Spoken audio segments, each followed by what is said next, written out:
Hi guys, welcome back to Kpop Talks. I'm your host. Today we're doing the worst Kpop groups of 2023. Now, obviously, this list will be quite different from probably the most you're gonna see in a lot of other people's lists for different reasons. I would say number one for me personally, at least. I didn't put on this list just like the groups that did bad in terms of numbers or in terms of expectations or in terms of quality. A lot of times I would also put them based on what I recollected from them and the way they approached the year going into 2023. So if they had a bad 2022 and they've had a similar bad 2023, they'll be on this list. If they had a great 2022 and they've had a worse 2023, they'll in a way that it's significantly worse, they'll be on a list like this. For example, Very Very is not going to be on a list because even though I think they had a worse year than 2022, it was still a good year objectively for them overall. But you'll see certain groups on here, and probably some of you will be surprised by some of the choices. But I think it will be an interesting discussion to have and to talk about the state of the industry in these last couple of years, and specifically for some of these groups that I think going into next year.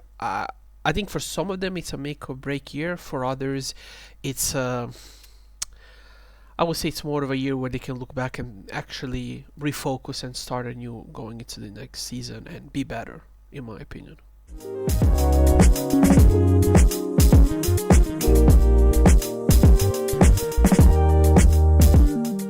So let's get right into it. I think the first group we're gonna talk about, it's maybe for some a surprise, not really. Like, I've praised this group a lot, but I've always said how much I thought this year it was such a mistake what they did, and for me that's Tan. Now Tan, when they debuted, I think they had a strong debut. I even put them on my rookies of last year. I thought they had a great season, and yet looking back on it, this was a terrible year for them. They've tried to change different concepts and styles, which in itself it's not bad, but I thought that their original side they debuted with was good enough to continue that for at least another year prior to try different things, and yet they didn't do that, and to me that's such a mistake. Towards the end of the year though, they've released some other music and it was solid, so my hope is that going into next year the music will be better, or at least will be more consistently good, and the albums will be better, and somehow find something that works and stick with it and not change it every 5 seconds, because I truly think that was a huge problem for them this year. I don't know why they did that. You would have to ask their company, but it's something they did. Now this is a group that people might surprise you. People know how much I love Red Velvet, but objectively they didn't have a great year, and I think if I look at this year and the album and the hype for the single, it could have been better. Chill Kill is not a bad song, but it's not as good as their previous stuff, and it's not as good as their previous music they've released. It's just simple as that. So even though the album is solid and I put it in the best of that month, if I have to make a list of the year, it would never even make top 40. Apart from the fact that this year was fantastic, but Red Velvet normally is a group that even in a year as stacked as this, they shine. Somebody in 2018, 2016, they've always shined with amazing music because they're that good. And this year definitely wasn't their year in any way possible, unfortunately. I'll put TXT in this list as well. I have no idea why TXT is trying to be super popular in America right now. They're trying to trend the chase, they're trying to cross over to the US as if they didn't already cross over. And so the company is giving them these sorry ass songs to have the Jonas Brothers in. And they really did pop rock last year and I hated it. But at least the albums were good. They released some good albums. And even this year at the start of the year, it wasn't bad. But a lot of decision making from around TXT is weird to me. Like Hybe clearly, and specifically in this case Big Hit, clearly have no idea what to do with TXT, which obviously just let them alone and let them do their thing instead of trying to forge it into something they're not. But it's weird. They're almost somewhat trying to recreate that success that Winner had at one point in YG. I don't think people understand. Like, Winner at one point really crossed over in America in a very natural way, with music that was very poppy, very mainstream, but had a very interesting and feel, and it was very different from the rest of the people in K-pop, but the other groups in K-pop obviously, and the other acts in general. But for whatever reason, like, Team 6 is trying to do the same thing, and I don't think it fits them at all. Like, they had such a strong music identity. Why betray that to be the most generic group in the world? Makes no sense to me. Next we have Orizon. I've talked about them enough. They were the big failure of the rookies of this year. I think that everything they did didn't work. Everything they were planning to do didn't work. And in a way, you can't get too mad at that, right? But yeah, I have to put them. If I have to be honest, they have to be there because they were really shocking how bad they were throughout the year. in my opinion. And next we have IVE. Now people say, wait a minute, you put them in the best groups as well. Yeah, they deserve to be there, but I think they deserve to be in the worst as well. I mean, I think they deserve to be on this list simply for the fact their company rigged the win over Lim Young on an Mnet show, claiming that he had 0 radio plays during that month when he had a comeback. Lim Young, who's by far the most popular artist in Korea, he had 0 plays on the radio. And the police investigation showed there was nothing wrong with her. Again, I think Starship has been very weird around IVE. Like, this year they won Desang. How did they do it? I have no idea. They keep, claiming that they sell these millions of records and how I've already sold 5 million records, and yet I only see pictures of hundreds of albums thrown in the streets, hundreds of albums in trash bags. Like, I think IVE is popular, obviously, but I think their company is really trying to make them look bigger than they are, and I don't think it's helping that Lim Young already is like Jennie, where she has either people that love her to death and they will never blame her for anything, or people that hate her to death and they will never praise her for anything. So you have the fans who tell you, oh my gosh, she's a perfect idol. She knows how to do fan service. Again, I understand if you're a young fan and you started listening to K-pop 3 years ago, but like, K-pop was built upon these things. Like, there's people from the 90s who are known for this stuff, to be in front of a camera, to talk, to entertain. Like, she's not special and she's not even amazing. Like, she's solid, she's good, but she's not fantastic. I've seen her on talk shows. Like, she's good, but she's not incredible. I think the biggest problem for her is she's too fake. And it's notably how fake it is. And people say, well, of course everybody's fake there on our award shows. Like, no, I understand that. But you can be Jackson, right? Type of thing. You can be the BTS members, you can be 17. You can be Stray Kids, where, yes, you're always look like having fun, but it's not all the time. But you have to upload it up on the camera. But there's images of her like, oh my god, we won when she was at the Asian Artist Awards. I think that's where they won the Desang for the best album. She's like, oh, and the moment she does it, she immediately goes to blank face. She looks at the girls like, let's go. Why are you doing that? Like, I don't care about these things, but I understand why people don't like you if you do this stuff. And I think the problem is that, as I've said, she's the it girl of this generation just because she's very good looking, and that's, to me, is overall another reason why she's very hated, I think. But apart from this, I think their company is really doing a lot of it, and I think a lot of the all around the group is very weird, and I hope going to next year it cleans up a little bit, because I have no idea why Starship is really trying to push them into they're like New Jeans or Let's Surfing. Shit, they're not. They're solid, they're not.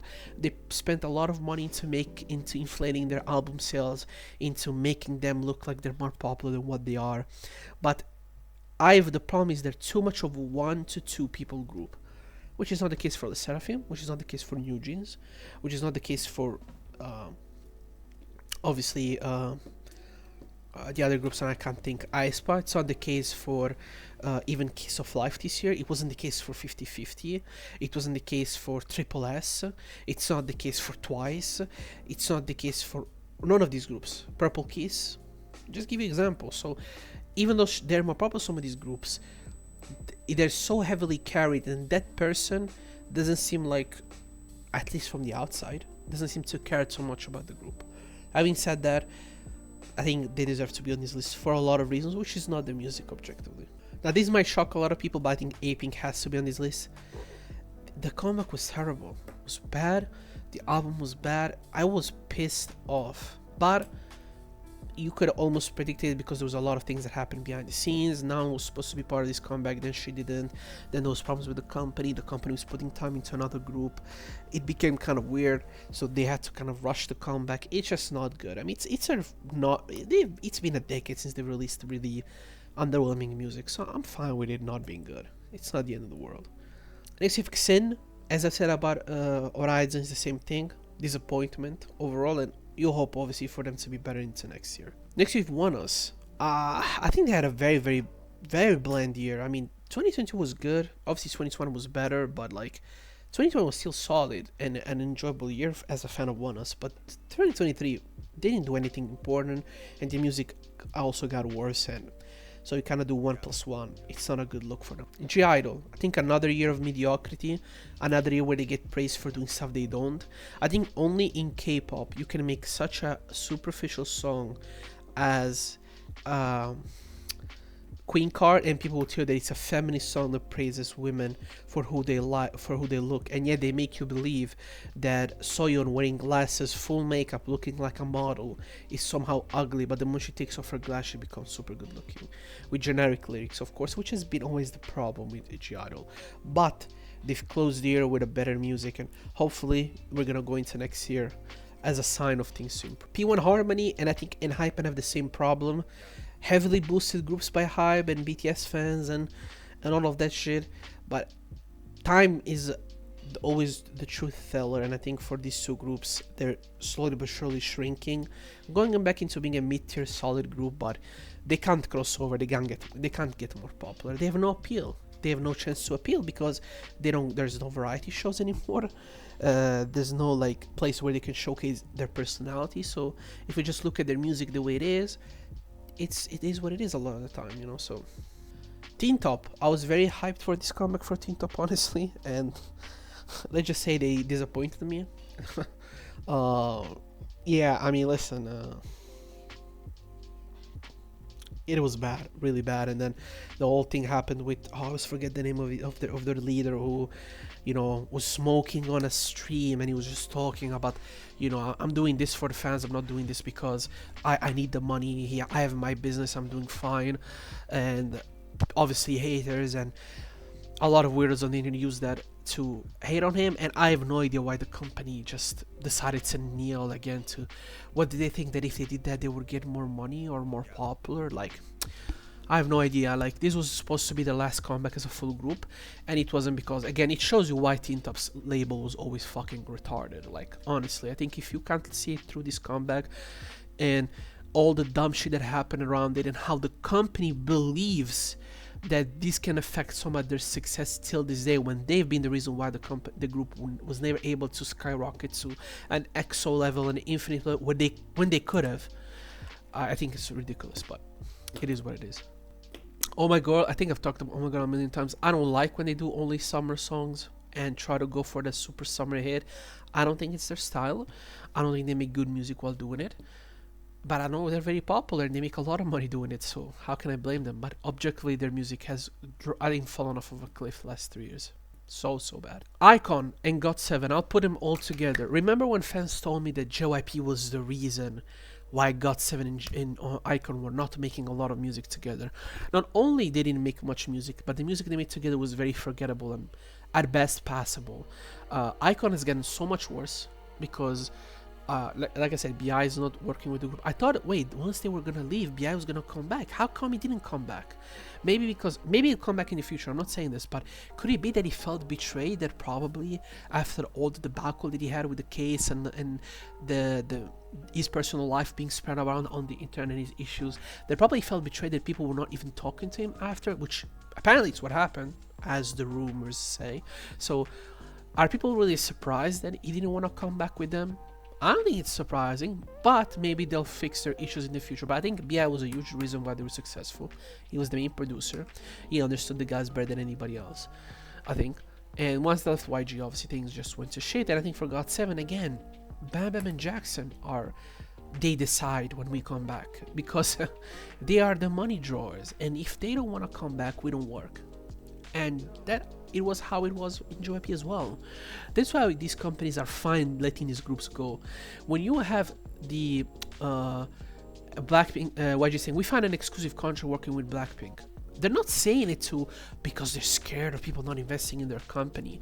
They don't seem to understand that even if YG had no groups active, they'll be still worth 400, 500 million because of the catalog, because of the royalties, because of all of those things that are worth hundreds of millions. Because they are worth hundreds of millions.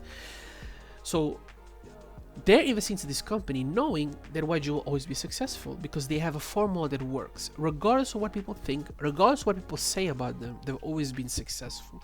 YG has never been the most liked company, ever, really. But like at every single point, they've always had a very strong imprint into the industry. To deny that YG is the reason why 90% of girl groups today sound the way they do, it's ridiculous. It's the reason, and it's good, it's both positive and negative, obviously.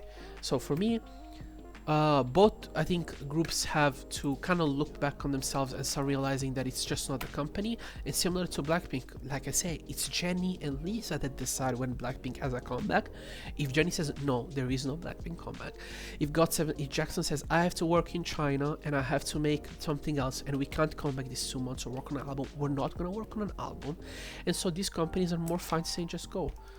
No point in staying here. I'd much rather invest in a group that will never be as successful as you, but I know it will actually work for me and for them, and we'll actually have a better working relation. These companies don't need their idols as much as people think. A lot of times it's the opposite, and I think you've seen it specifically for a lot of the solo members, how much they struggle to have a career outside of that, outside of the 2 or 3 that were already popular. I mean, it's the reality of the industry. I think, again, fans can talk loud as much as they want. They can tell as much. Oh, my glasses are a little bit whatever. The fans can tell as much as they want that, yeah, we love them all equally, like they do that with BTS. We love them all equally, and yet Jungkook is by far more popular than all the other members. Jimin is by far more popular than J-Hope. Suga's album did by far worse than everybody. RM did worse than everybody. The better looking members, the younger members did well, and the uglier members and the older members did worse. But I know that, and I understand that because it's K-pop. It's like when people say, look, the new manga or the new anime did better than the one in 1994. I'm like, how is that surprising in any way? How is that surprising that Avengers made more money than The Godfather? What is that supposed to mean? It means nothing. So for me, I understand why companies are ready to move on, and they're like, again, remember, SM, who gets a bad rap from that aspect, have had an idol retention like crazy, and most of these other companies tend to have a more positive life on it. Most groups tend to leave after 7 years. You know, I think that's pretty much telling. No, I think JYP, the only group that didn't really leave was Twice, because Twice probably likes working at those rates. But 1 in like 10 in less than 1 year, it's not that good if you ask me. And overall, I think, like I said, it can also be the attitude and the way JYP approaches the groups. But I think that both IKON and GOT7, considering the premises that fans were dropping about them and their company, sorry for burping, simply did not reach expectations, and they did it bad. So they deserve to be in this.